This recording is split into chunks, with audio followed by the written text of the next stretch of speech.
Okay. Thank you very much for the assistance. Thank you very much. Ang mga staff po ng Bayview Park Hotel Manila dito sa Meros Boulevard, maraming salamat sa support. Thank you very much. At sila yung may nag-provide sa atin ng place para ma-interview natin o makausap natin si Professor Guido David ng Okta Research. Alright, merong isang survey na lumabas na ginawa po ito ng Okta Research na ang lumabas na number 1 presidential preferably by the Filipinos, si Vice President Sara Duterte. Okay, paano ba ginagawa yung survey ng Okta Research? Kasi ang pagkakaalam ko dyan ay parang 1,200 respondents to be exact yung sinurvey at tinanong nationwide kung ngayon ang eleksyon, sino ang ibobotong presidente ng Pilipinas. Number 2 po, itong si dating Vice President din na si Mayor Leni Robredo. Alright, so ngayong araw, makikita at malalaman po natin kung paano ginagawa yung survey. Paano tinatanong, ano mismo yung mga questions na tinatanong doon sa mga respondents o mga kababayan natin. Ano ngayon yung mga eksaktong sagot nila at paano ba yun? Meron bang tono yun? Meron bang tono ng pananalita? Ano ba yung script? Ano yung pinakatanong doon sa mga kababayan natin na tinanong kung sino ang kanilang iboboto kung ngayon ang eleksyon? Malalaman po natin yan dito po sa PhD. Ako po si Dennis Antenor Jr. Para mas malamang mabuo, panoorin po natin hanggang dulo. Pag-usapan natin yung pinaka-latest survey na lumabas, Professor, no?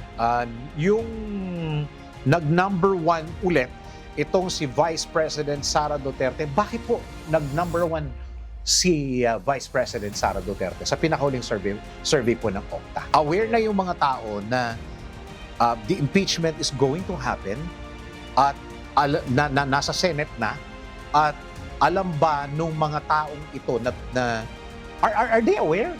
Are they monitoring? Do they know what impeachment is, Prof? Kung ngayon ang eleksyon, sino iboboto ninyo? Ewan ko kung oras na dapat itanong ito, Prof. Doon ho ba sa listahan natin, si Vice President Sara Duterte lang ba at si Leni Robredo o may ibang pangalan? Alright, welcome to another episode of PhD. PhD, it's panoorin hanggang dulo. Siyempre, expert po ang ating mga kasama at nasabi ko naman po dun sa aking intro kanina na ang pag-uusapan natin, it's all about survey, and surveys. Okay, siyempre, walang iba ang mga kasama natin, ang isa sa mga kinakausap ng radyo, TV, podcasters, lahat yata when it comes to survey. Ang nasa isip ng mga tao ngayon ay Okta Research. Dahil yun ang may bagong lumabas ngayon, narito po kasama po natin si Professor Guido David. Prof, magandang araw. Magandang araw din. Dennis, kumusta naman? At sana okay naman. Nag-uulan na masyado ngayon. Nag-uulan. Nag-uulanan ngayon. Oo nga. Pero tubig na ulan. Yan, okay. Ibang ulan yung pag-usapan natin. Nako, ibang topic yan, Ibang Prof. topic Mahaba yan. Mahaba yan. Okay, pag-usapan natin yung pinaka-latest survey na lumabas, Professor, no? Yung nag-number 1 ulit, itong si Vice President Sara Duterte. Bakit ho nag-number 1 si Vice President Sara Duterte sa pinakahuling survey po ng Okta? Well, ang una kong tatanong naman, ibabalik kasing tanong, bakit naman hindi? I mean, ibig sabihin, hindi naman ibig sabihin siya na yung mananalo sa 2020. Okay. This is just the snapshot ng situation. So yan yung pili ng mga kababayan natin. One reason is, ilan pa lang ba yung nagdeklara na tatakbo silang? Siya pa lang. I think si Senator Risa, somewhat, kahit pa paano, nagparamdam na. Parang nagpaparamdam. Paparamdam na. Pero siya and she's the vice president. So siya yung, sa paningin ng mga kababayan natin, she's the natural successor to the throne. So, okay. When you say 1,200 respondents, Paano po ba ang pilian nito? Kasi madalas sa aking mga kasamaan sa industriya, lalo na sa news, sa radyo at TV, madalas pag kami nagkukumpul-kumpul, natatanong namin, paano kaya pinipili ng Okta yung mga tinatanong niyan? Is it the same people? Is it yung last survey, kaya parehas na lumabas, ay the same people nung tinatanong? Your answer po. Well, firstly, hindi naman kailangan 1,200 yung respondents. Okay. So yan yung parang naging balance between cost-effective and reasonable accuracy. Mga surveys ginaganap all over the world. Minsan tumitingin ako sa US. Sa US yung population nila mga 350 million. Minsan may mga surveys sila parang 700 respondents lang, 800 respondents, konti pa. At saka tama, lumalabas talaga. Lumalabas. Nakukuha nila na, yun nga, yung di kita niyo laban ni Trump dati, tsaka ni Kamala Harris. Nakita nila yan sa mga surveys. Of course, may margin of error yan. So, ideally, mag-survey tayo ng marami. Pero, mahal eh. Kasi ito, face-to-face survey eh. So, pupunta tayo sa mga bahay-bahay, kinakatok yung mga residents para masigurado na residents sila ng area na yan. So kung snabing magsusurvey tayo sa Manila, pupunta sa mga residential areas dito sa Manila. Ngayon, yung 1,200, bakit nasabing sufficient? Hindi ko naman sinasabing talagang yan na yung golden standard. In fact, ideally nga, mas marami. Kung pwede mas maganda. Pero iba siya sa, kunyari, mag-survey ka sa radio, marami kayong viewers and listeners. Sumagot kayo dito sa ating katanungan. Minsan, you can get 1,000 respondents. Pero, hindi siya randomly sampled. Kasi ang universe mo is yung mga listeners niya sa program. Sa radyo, Ito ang universe natin, meaning yung lahat ng pwedeng maging respondents is, in theory, lahat ng Filipinos sa Pilipinas. Except mga OFWs, syempre. So how do you identify po yung size ng respondents, if it's 1,000 or 1,200? It's depende sa budget actually. Okay. So ako, I can do a personal survey na 800 kunyari or 500. Minsan pwede nga 300 lalo na kung local lang siya kunyari isang city. Pwedeng 300. 320 would have a margin of error of mga 5%. Kunyari, nagma-market survey ako. Baka pwede na yung 5%. Pero 1,200, nasa 3% yung margin of error. That means, yung true value, yung totoong value ng sagot, ay anywhere between plus minus 3 nang nakuha nating sagot sa survey. Now, how do we choose the respondents? Dapat randomly selected yan.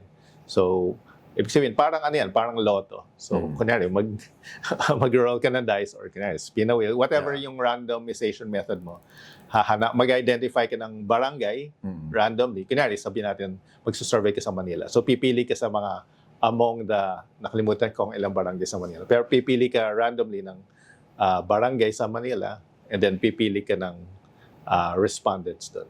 Randomly. So parang pupunta sa sa barangay, sa isang subdivision, tapos randomly pipili doon. So multi-stage yung tinatawag na sampling namin. So that means pag kumatok yung magsa-survey doon sa isang bahay, tapos may tatay, may nanay, may anak, tatanong kung sino mga voter age, tapos randomly pipili nila kung sino yung isa-survey nila. Kung yung tatay, yung nanay, or isa sa mga anak. So every survey na ginagawa ng Okta, different people. Different dapat. Kung the same then hindi na siya sampled. Hindi na siya accurate. Hindi na rin siya sampled. So may statistical flaw na siya. In the same way na kung nagsisurvey ako lagi ng mga students ko sa class ko, hindi siya sampled, di ba? Ang tawag doon convenience sampling. Okay. How about the identification? Paano nyo na-identify? O paano nyo sinasabihan po yung mga nagsusurvey na ang survey natin dapat 20 up, 18, 19, 30 up, 40 up? Your answer po. Yun, sinasabi natin doon sa person on the ground. Kunyari, voter age lang. So, 18 lang pipiliin. So, kung may below 18 sa household, hindi na siya maseselect. So, ang pumipili po yung mismong nagtatanong na, yung gumagawa ng survey? Well, nasa instructions yon from the top sa nagpa-survey, and then on the ground, yung mismo nagsa-survey. So, I mean, hindi siya magsa-survey ng below 18, kunyari political opinion yung hinahanap natin. Or public opinion polling for politics. Usually, mga registered voter. Tinatanong din yan kung registered voter or hindi. So, minsan lalo sa elections, kunyari, hindi siya registered voter, minsan hindi na siya tinatanong eh. Unless sabihin niya, ay, hindi pa ako registered, pero magpaparehistro ako. So, pwedeng criteria yon. Yung hindi pa naka-register at sinabi niya hindi pa siya boboto, at mukha siyang 25, sabihin natin, yun po ba ay bahagi ng 1,200 o hindi? Sa ganitong surveys, pwedeng bahagi siya. Okay, okay. Kasi matagal pa naman yung elections. Pwede pa naman siyang bumote. So kahit hindi siya registered. Pero minsan pag mga malapit na sa elections, kunyari yung 2025, sabihin natin mga April, tas hindi siya registered, hindi siya makaka-register. Diba? So hindi na siya kasama sa survey namin. Pero sa ngayon, dahil maaga pa naman relatively, then pwede siyang tanongin sa survey. Basta voting age na siya pagdating ng 2028. So, kunyari, 16 siya, pero gusto namin malaman mga registered voters as of, or possible voters as of 2028, pwede siyang masama sa survey. Or kung pagdating ng 2028, botante na siya. Botante na siya, exactly. Pero minsan hindi pa rin sinasama. So parang as of now, kunyari 18 and above lang. So ginagawa na lang natin ng mga extrapolation studies. Okay. And yung period po ng survey na pinag-uusapan natin, Prof, ay July. Pinag-uusapan na po dito ang impeachment. Tama. Aware na yung mga tao na the impeachment is going to happen at nasa Senate na, at alam ba nung mga taong ito are they aware? Are they monitoring? Do they know what impeachment is, Prof? Well, regarding if they know what impeachment is, I think although hindi naman namin tinanong yan, pero ito, meron akong to answer your specific question. Yeah. Okay, ito, hindi pa yata ito linabas na date but nakita ko siya. Yung awareness ng impeachment, tinanong siya. So, 86% are aware. 86%. This is nationwide. Nationwide, 86%. Okay. So, mataas yan. Taas, More than 86. 8 out of 10 Filipinos aware na may impeachment proceedings. Kung naintindihan nila yung impeachment, hindi namin tinanong yan. Pero may tinanong tayo about sa before, kung sa tingin nila dapat ituloy yung impeachment. Majority nagsagot na dapat ituloy yung sa tingin nila. Even mga of course may nagbabash sa amin kasi ang framing daw namin is para mabait yung framing parang dapat bang ituloy yung impeachment para mabigyan ng pagkakataon ang vice presidente na ma-defensehan niya yung sarili niya. Actually, fair naman yung question na yun. Kasi yun naman talaga yung process, di ba? Yeah. Give the prosecution a chance to show the evidence. Give the defense a chance to counter whatever evidence na pinapakita ng prosecution. So, it's a process na designed to be neutral dapat. Hindi naman siya dapat partisan, di ba? Hindi naman siya one-sided. Kumbaga, sabi nga nila, hindi naman siya one-sided. So, siya, non-partisan dapat yung process. And I think naiintindihan din ng karamihan ng ating mga kababayan na it's a process na non-partisan. So, whatever the outcome is, ang nila is ituloy yung impeachment process. Ngayon, back to yung isang point mo kanina, yung survey na to na-conduct after the first week ng Senate impeachment hearings kay Vice President. So talagang nasa Senate na. Nasa Senate na, nakalatag na sa Senate. Oo. Kaya ko po siya naitanong, sabay po ba ito na ginawa po na survey na about impeachment or your preferred candidate? Same survey sila. Same survey, okay. Or I think around the same cluster. Same time siya. And same 1,200 size yes. respondents. I believe so.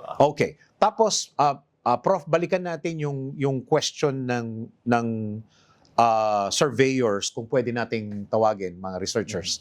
Ano po yung question, kasi parang nakita ko po, dalawa po yun.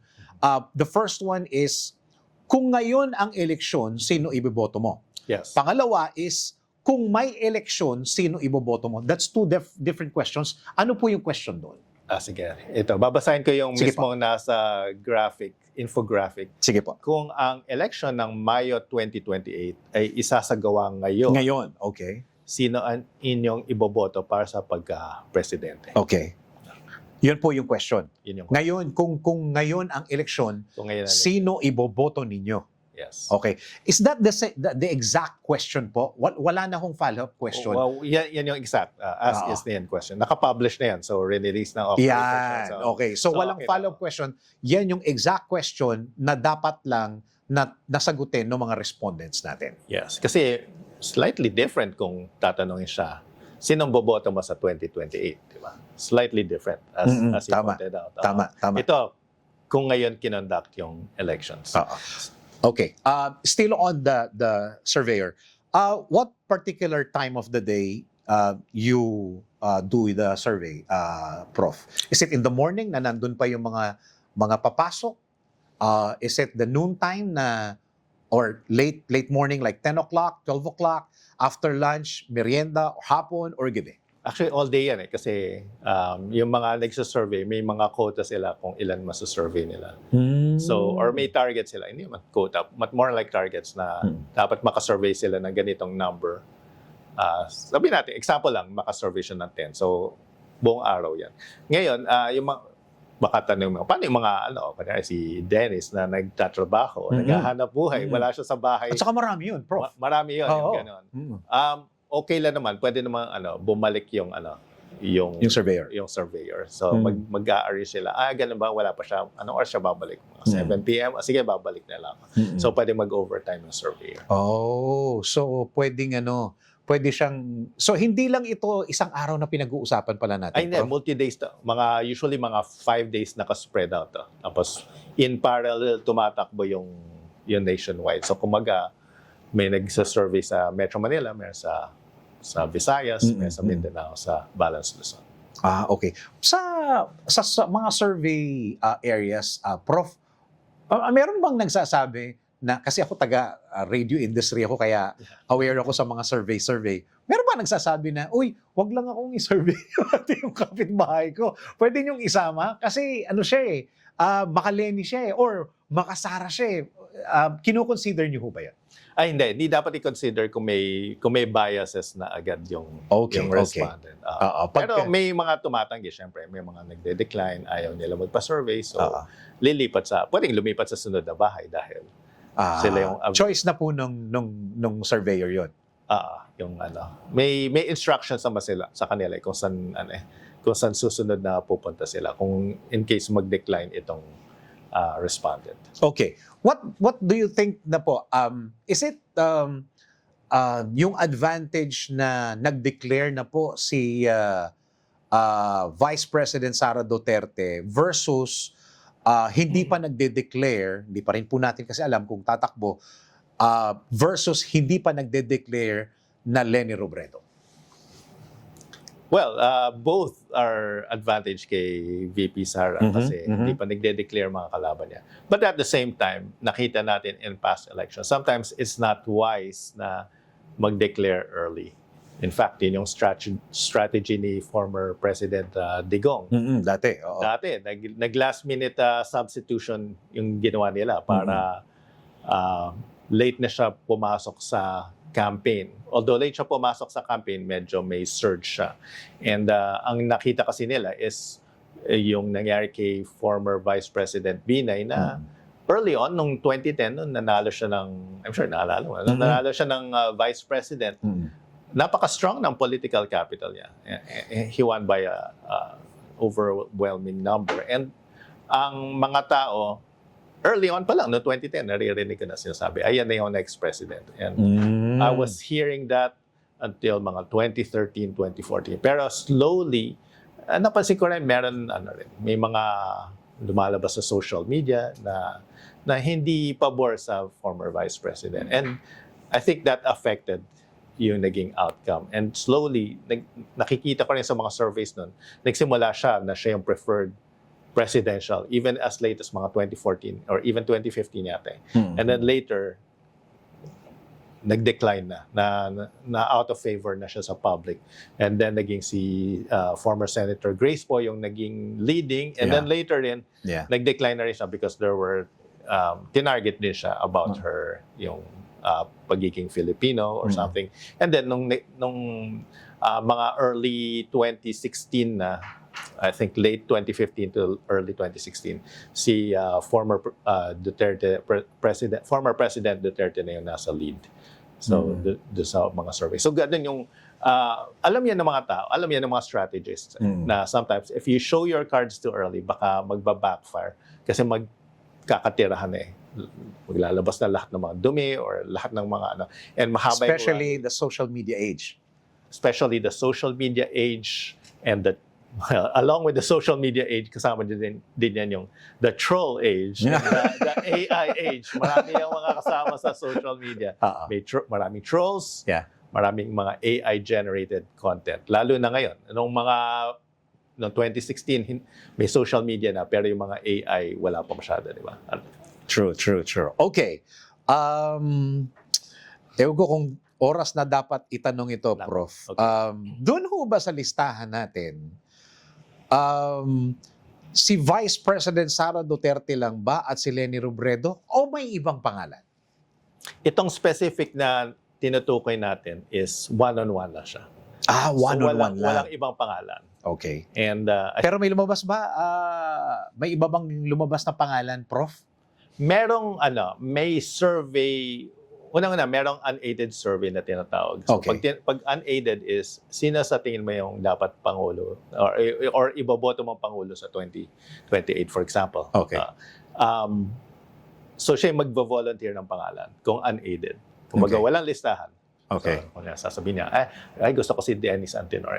Yan, susulat ng surveyor.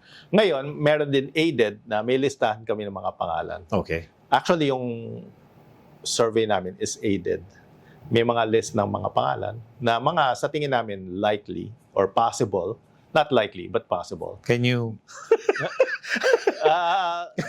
I'm not sure kung na-release na ito. Pero of course, andun din yung name ni VP Sara, andun din yung name ni Mayor Lenny. May mga names doon. May iba namang lumalabas na surveys din. So I won't be very careful about what I'm going to say kasi based on other surveys din, ito rin yung mga lumalabas. So, aside from former VP Lenny, andun din si Senator Raffy Tulfo, andun din si Manila Mayor Isko Moreno. And I think yun yung mga main names na nakikita ko sa mga presidential surveys as of now. It can change, pero as of now, yun yung mga medyo contenders pa sa ngayon.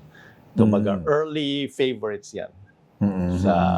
So aside from them po, wala nang lumabas? I mean, not necessarily na maraming nagsalita or maraming nagsabi na yun ng preferred nila na candidate or presidente nila for that matter on 2028. Like, kasi may narinig ako, parang may lumabas na pangalan.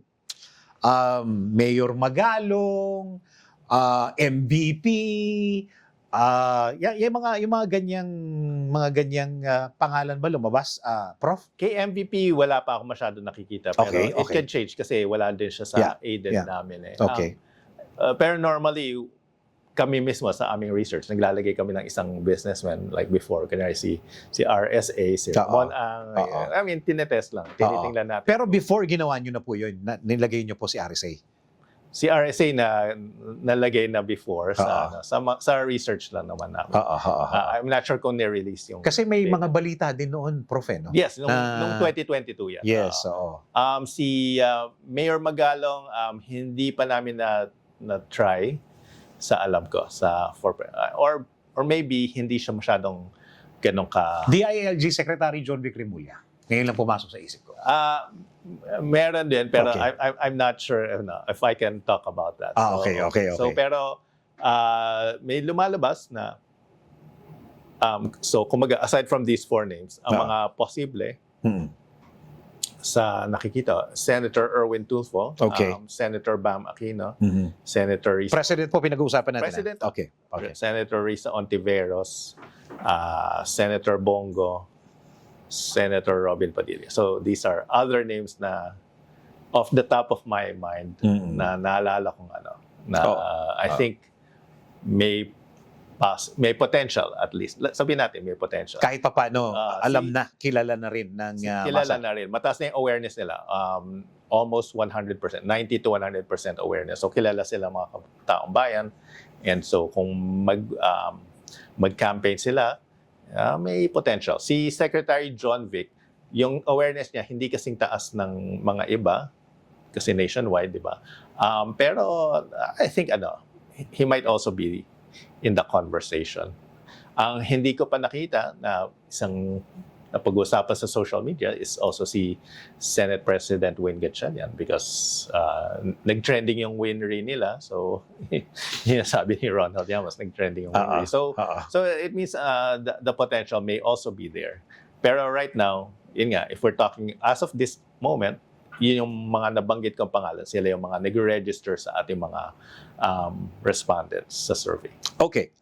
How about Vice President po? Prof, para malinaw lang din sa mga kababayan natin, yun hong survey na ginawa ng Okta na latest, 2 pangalan lang ho talaga nakalagay doon? Hindi, 2 pangalan, yung ni-release. Ni-release, okay. Baka may, sa mga susunod na linggo, baka may i-release pa na iba.